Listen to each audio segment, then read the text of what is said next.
Welcome to Chillin' 101. We hope this video helps. You start by preparing tools and safety.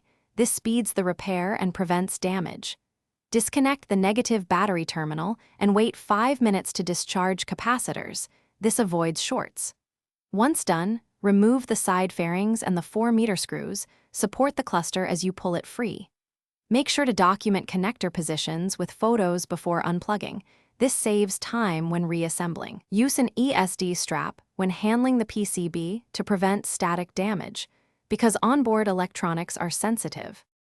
You now open the meter housing and inspect the printed circuit board closely. The why is obvious. Heat, vibration, or corrosion cause most failures. Once done, measure the 12V supply rail, ground continuity, and the internal fuse with your multimeter so you know if power is present. If you find cracked solder or cold joints, reflow them with a fine tip iron. Replace any bulging capacitors or an open 5x 20 mm fuse. Make sure to keep screws and rubber grommets organized, because lost parts complicate reassembly. You finish by reassembling the cluster and reconnecting connectors in the order you documented. This preserves wiring integrity. Once reinstalled, reconnect the battery and cycle the ignition to verify backlight, speedo needle response, odometer, and all warning lamps.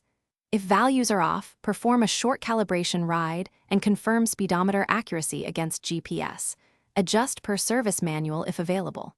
Troubleshooting tip: if the display stays blank, recheck the 5x 20 mm fuse and harness pin continuity.